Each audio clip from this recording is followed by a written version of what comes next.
there, folks. Welcome back to the Dispatch Podcast, the official podcast of the Battle of Franklin Trust. It's your host, Joseph Rickey, sitting alongside the curator for the Battle of Franklin Trust, Joanna Stephens, and we are actually here to discuss a little bit about restoration and the sort of the efforts that go on at all three sites every single day, 365 days a year.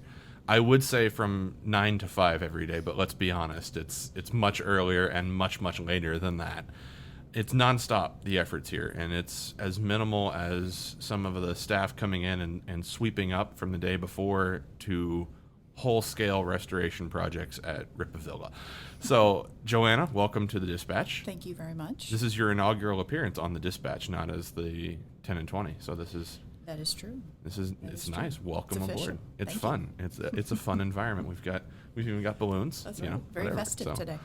So let's talk a little bit just about about your experience in preservation. How did you come to be into it, and how did you come to arrive here? I'm not sure that that's a very exciting and thrilling way to get started, but long story short, I've always loved history, always. I've always enjoyed reading, learning new things. In high school, long ago, I took all of the history courses I could, had an amazing teacher who really helped shape that experience for me. And I've always been a nerd. My very first job was in a library. That's my first paying job. After that, I actually volunteered at a local military academy not too far from where I lived, and I actually helped the lady that ran the museum and the archives there. So that was maybe not something all 15, 16-year-old girls were doing, but I enjoyed it immensely. And so from there, my love of history just grew. And when I went off to college, when I told people I was getting a degree in history, they said, "Oh, are you going to be a teacher or a lawyer?" And I said, "Neither. I don't have the patience or skill for either of those." And I said I wanted to work in a museum. And so I worked at the college library, and I actually worked at the college museum all my experience there, where I went to school. And now I'm here. So there's a bunch of years in between there. But I've been here in Franklin for close to 16 years. So in those 16 years, you've seen not only the merger with the Battle of Franklin Trust becoming the operating manager of both Carter House and Carnton, but now you've also seen Rippavilla come into the picture as well. So now daily interpretation at all three sites, that kind of comes under one wing, but then there's the restoration and the preservation at all three houses as well. So a little bit about Carter House and Carnton. You can take your pick as to which one you want to start with, too. I will say, giving a plug for some of our other efforts, my colleague Beth and I, Beth Trescott, who's the collections manager here, we spend a lot of time talking about what would be best, how we can improve things, because there's always room to improve. Mm-hmm. There's always room to grow. There's always room to change. And something I think that's very important working in this field is that you always have to be flexible. And I've said this before, but many people think about history as a very stagnant field, but they're really not doing it right then, if that's how they're seeing it, because there's always changes that can come at you, and you have no idea. And that is not just about research, but also which research affects interpretation, but also preservation, restoration. As an example, right now at Carnton, I am working with a conservation architect for an assessment of the smokehouse. Now, the smokehouse hasn't had major work or repairs or restoration since 91. So we're a few years removed from that, obviously. So it's not that the work on these projects is not important, because it certainly is. But I will admit there are always things that are more pressing. If some of the plaster is falling off in the home, you need to address that immediately. If there's mortar damage and there's a water leak in the other historic house, you have to address that. And so some of these secondary structures kind of get pushed to the back a little bit. And so part of what I do, which is hard sometimes, is to provide a hierarchy of needs. And so the areas where we tour guests are obviously much higher in that. But I've seen a lot of structures redone and work done, and I've facilitated a lot of that. And it's time to get the smokehouse at Carnton going. So we'll be having repointing. We'll have work on the floor. We'll have work on the roof, all kinds of things. So it's about providing a balance, I think, to what the guests see, and also making it safe, making it so it can last a long time as well. So the thing at Carnton is that there are tons of people that come here and they just see the big, beautiful house, and have to major props to getting the porch restored. People now seeing that every day. It's a big, beautiful porch now. A little bit at a time. Right. So then they walk inside the house, and instantly, because it is so massive, and I think some people have even said it's kind of cavernous in the sense when you walk in, they're blown away by the wallpapers and the floors and the furniture. So you make the decisions to get those things in there, but then you also choose smaller things to go out on display as well. It's not just a bed. It's not just a dining room table or a bookshelf. There's little things. We were talking right before is that there's a spittoon in the corner. There's a cigar cutter on the shelf, and then I think I told you one of my favorite things in the house is Albert Taylor Bledsoe's Essays on Liberty and Slavery. To see that book as part of not only John McGavick's personal collection, but then here on display, it allows everyday interpreters the opportunity to talk about that book and to talk about what Bledsoe thought about it and what his his defense, if you would, of slavery was. And so to see that book on display, that's something that's really important, I think. There's a lot of different factors that go into choosing things to put on display, whether that be in the small museums and the display areas we have, or inside the homes or the outbuildings, or even what we choose to put in our Dispatch magazine or online. We always want to be mindful of the resources we have. And I know that sounds like kind of an obvious statement, but as a museum, as an institution, you cannot ever put everything out on display. Right. It's just I shouldn't say that. It is possible to do that, but it can be overwhelming for the guests, especially if you have a house museum like we do. We're operating 3 different house museums. If we furnished every room fully as it would have been in the 19th century, there would not be room for 25 to 30 guests per group to walk around safely. So I try to be mindful about small things that we put out, and very practically there is you got to think about, can somebody take this? Right? So we have to consider practical considerations as well. But we want to make sure that we're giving an appropriate presentation of how the family lived, things that they would have used, things that they would have read, touched, things that those who were enslaved here would have been cleaning. The spittoon you mentioned, which I love. I think it's great. It's very different. It's not as fancy and clean and wow, that's amazing on the dining room table or something. You see a beautiful piece of silver, but the spittoon is down in the corner. But that's something that they would have used every day, multiple times a day. Yeah, it's on the floor. It's surrounded by newspapers, and it looks like it's in use. Exactly. For me, when I see that object, I think about who would have been using it and who would have been cleaning it, and what does that mean? The slaves that they owned would have been cleaning that probably multiple times a day, picking it up, getting it clean, polishing it. And so what does that tell us? What can we learn about the family? What can we learn about those people as well? So small things like that, including the book, it's seemingly just one thing, and it is, but it opens the door to so many other avenues of interpretation. Yeah, I mean, that book has allowed discussions about John C. Calhoun and his 1837 and 1848 speeches. It lets you talk about Bledsoe's spiritual defense of slavery, his sort of incorporation of biblical verses, and then it even lets you talk about Lincoln Douglas debates, if you can make enough segues there to do it. You can talk about so much so many factors into what we talk about here every single day. We can talk about the sectional breakdown of the country over slavery with that one book. Right. And it's the little thing like that. I think sometimes people see it and they look at it and they go, oh, that's where this comes from. Or I see how he's connecting the dots here.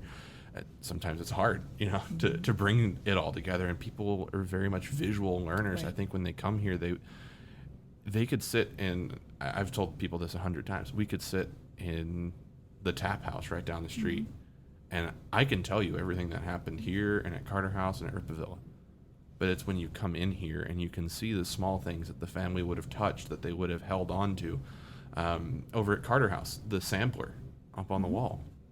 I've told people for as long as I've been giving tours over there, that I love having that there, because it's something that Mary Atkinson, that Polly Carter touched. And I could tell you that she touched it because she had to make it, right? There's the little things like that. And I think that that's what people experience when they come here to Carnton, is they get this feel that, yes, it's this big, massive house. Yes, these terrible, awful things unfolded here before and during the war, and in a large part after the war. And yet, look at the house. It's still like a family lived here. You can get that feeling. I think it can be a challenge as well to represent a home when it's caught in an event. Mm-hmm.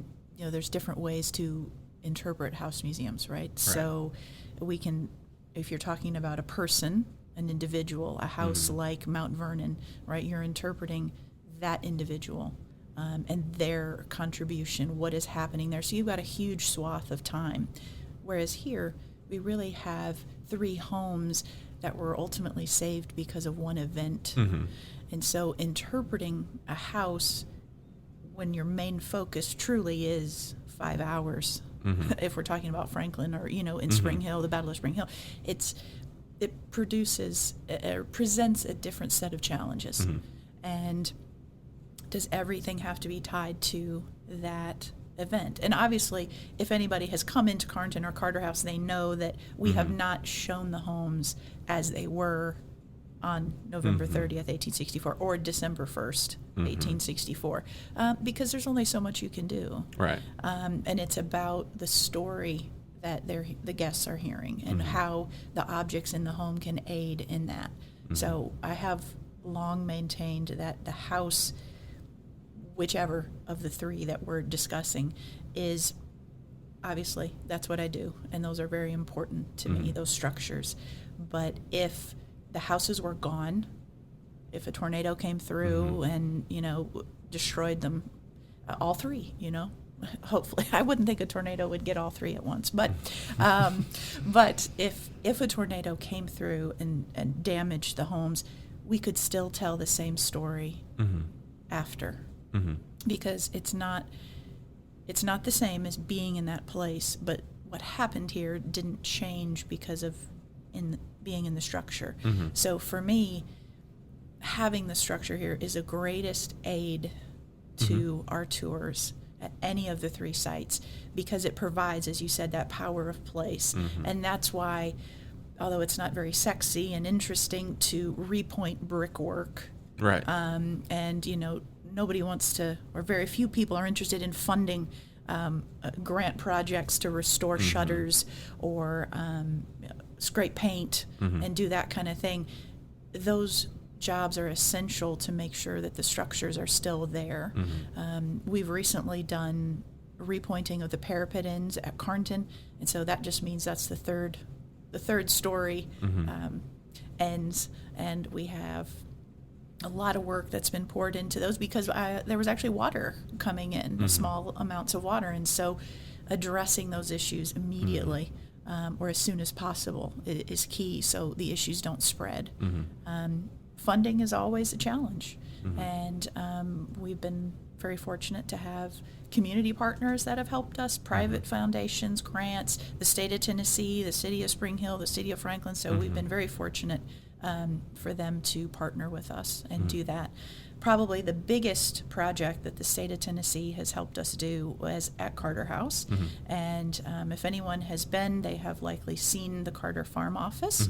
It used to be I would have described it as a barn red building. Yep. And so it was not open and available for tours because the building was not stable.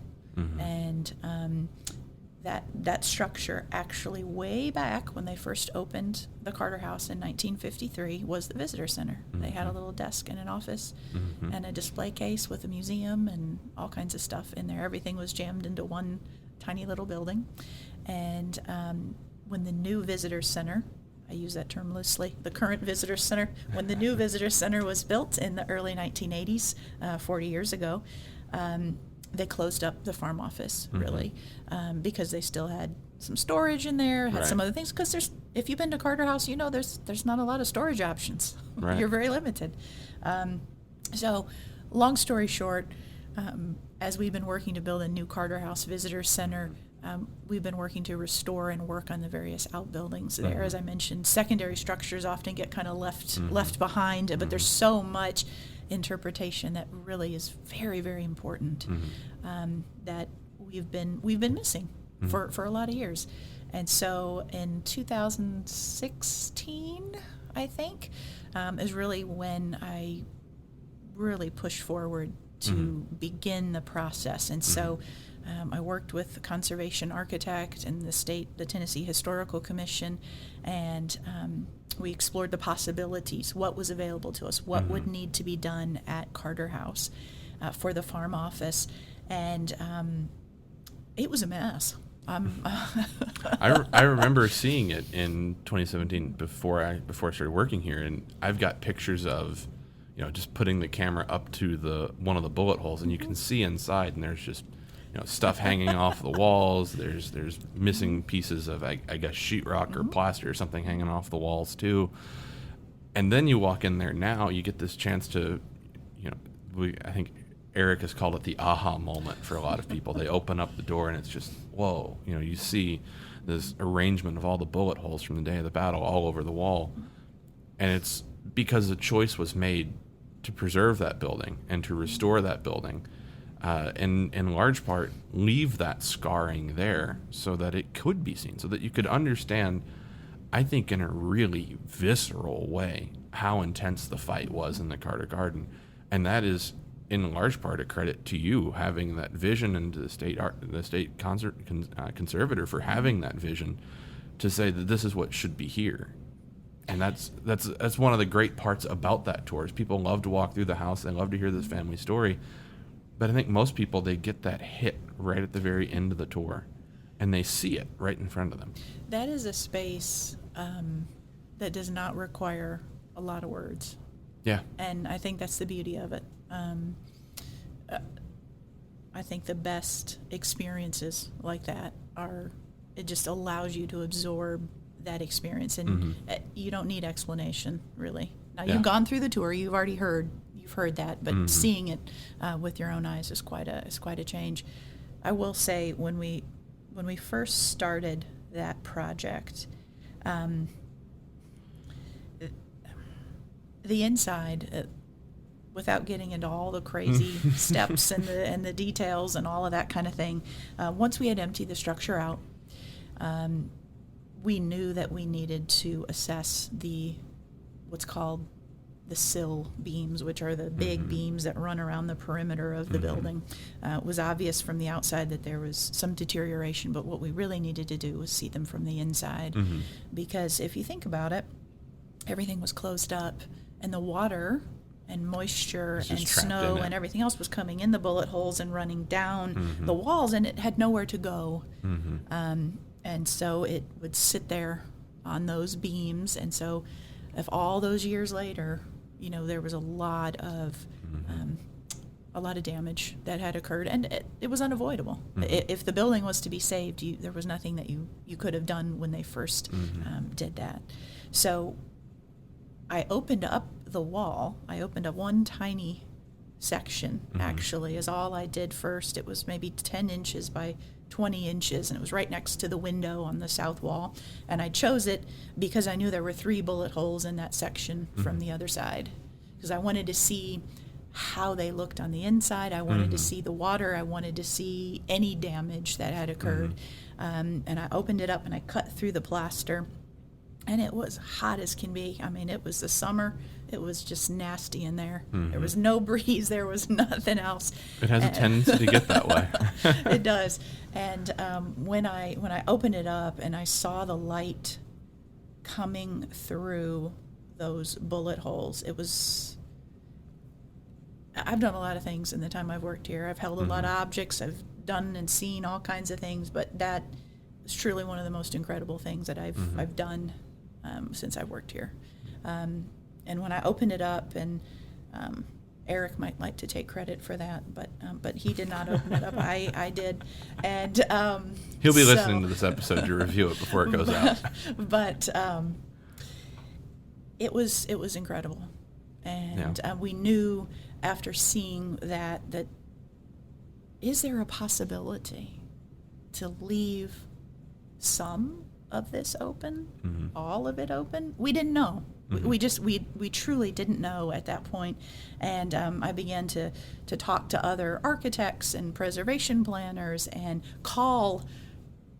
I have made some ridiculous phone calls too in the time that I have worked here, and calling other sites to ask about how they treat their battle damaged structures was probably right up there.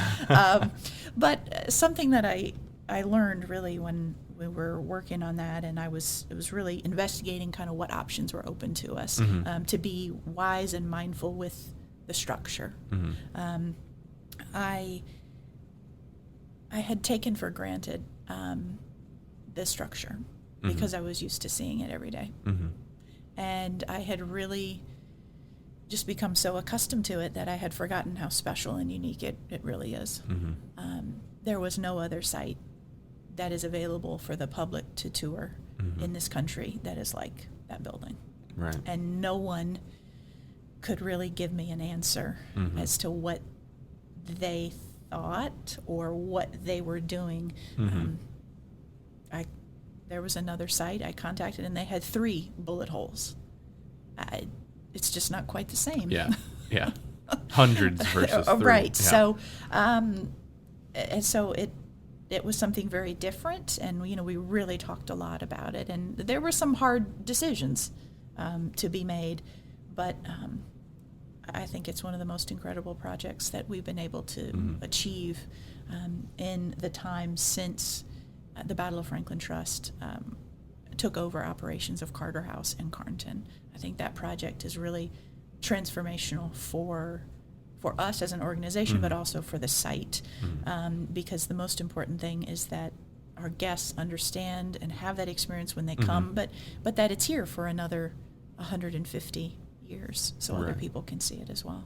And there's more projects afoot. There's other things that are happening. There's a whole other site that's now been added in the last year, Ripavilla, which presents a lot of interpretive challenges on a daily basis, because I've said this to groups, is that the tour I was giving in July of 2021 is vastly different than the tour that I'm giving now in July of 2022. And that comes with giving a lot more tours in the year, but also there's new information available all the time. We're learning new things about the family all the time. We've done an episode on the Shares family, and even now I listened to that episode, which is only about 3 weeks old, and I'm like, I wish we would have incorporated this and this and this and this.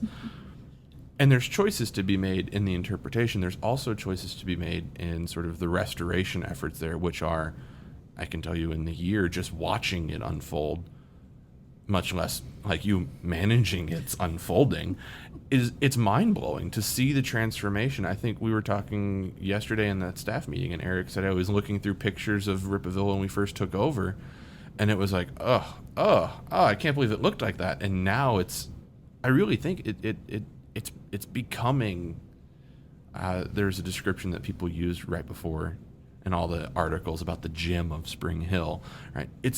We're polishing it, So some of, maybe give a little bit of insight into what's coming. What are some of the efforts going on at Ripavilla, and how can people get involved to help with those efforts?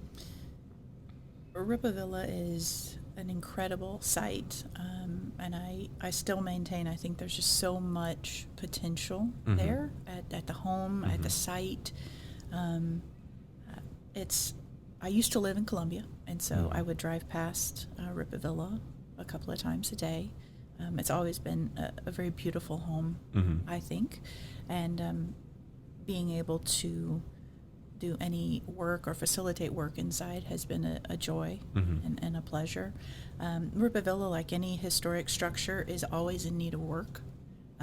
Doesn't matter who is involved. Every house, every structure needs repair. There's water damage there. There's insect damage. Those are, as I mentioned before, you have to deal with those most pressing needs first. And so those have taken up a good bit of our time and energy and efforts there. Trying to uncover the different layers of the history of the home. There's so much that happened there. And so those elements, those time periods of history affect how we choose paint colors, for example. And so there are new paint colors on the walls of the rooms on the first level. And I've gone slowly. For me, it's maybe a little too quick, but I have gone relatively slowly.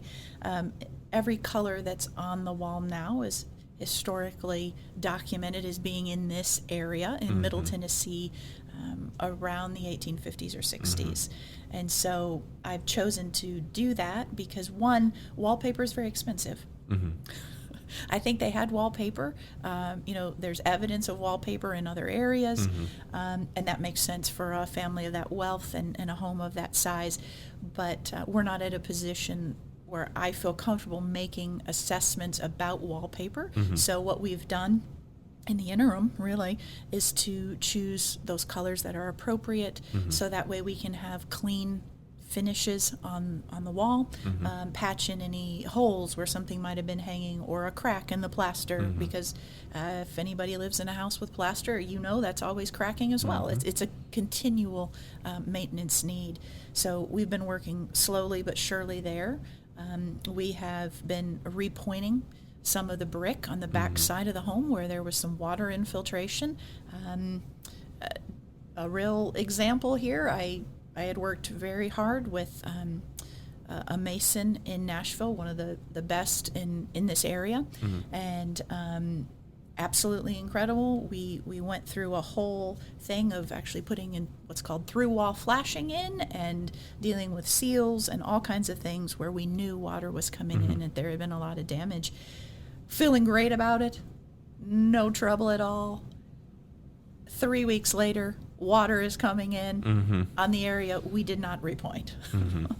So I thought we had solved the problem, and then another problem Water finds up. a way. So it does. So that's why we left the wall open. And so we wanted to assess it kind of more long term. We didn't want to close it up straight away.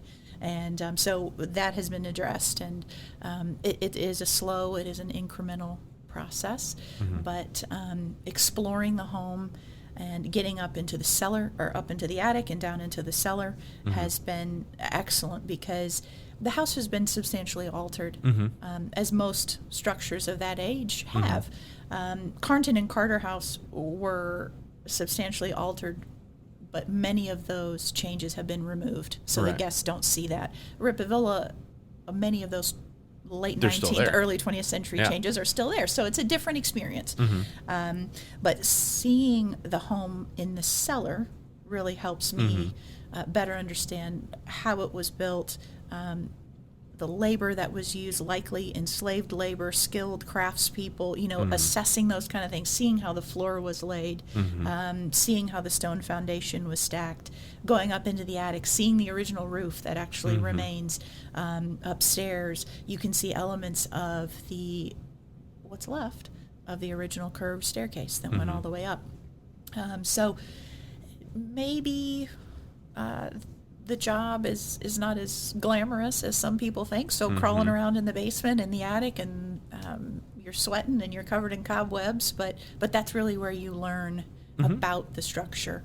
And the more time you spend with it, the better you get to know it, and then you can really feel much more comfortable in how the family was utilizing it. And sometimes it is just a guess. We try to put our best information forward. We do our research, we do all that, but sometimes you are left with, was it this or this? And you're never going to know. And you really just have to put, okay, this is what we're going to go with. Neither is wrong, but you have to make that decision. And I think a lot of that plays into restoration as well. So restoration projects, preservation, restoration, whatever we want to be talking about, they all cost a lot of money, take a lot of time, and they're often not super visible. Yeah, those projects. The people that they want to throw their money at the thing that they can see, and right. It's we want to put in through wall flashing. Right. Yeah, that's not too exciting, is it? Maybe to me, but not to the average person. But those are the behind the scenes things that have to be done, because without that, the thing that you can see, the plaster, it's not possible. It's not going to work. Yeah. So it's a process. We are always in need of funding for that. We always are happy to answer questions. I get calls or emails all the time from people who live in historic homes because of this area we live in. There's a lot of historic homes in this area. A lot of them call and ask about different techniques, or do you have someone you trust to do plaster work, or a trim carpenter, or, hey, what's that paint color that you used in XYZ space? I really love it. And so I'm always happy to chat with people about that. And get the opportunity to share what we're doing. Joanna, thank you for coming on the Dispatch. Thank you for, I think it gives people an opportunity to understand that there's more to it than just opening up an old house and telling stories in it. Right. That there's so much more that goes into it, and you've got an incredible staff there in the curatorial and archive department to facilitate some of the work that's done here. So if our listeners want to learn more about restoration efforts, you can contact us through the website. Go on there. If you want to make donations, you can follow the link that is in the description for this episode. And if you want to subscribe to the YouTube channel as well, there is a video featuring Joanna and Beth on there talking about some of the restoration and preservation efforts here. Check that out. As always, thank you for listening to the Dispatch, and we will see you very soon on the battlefields.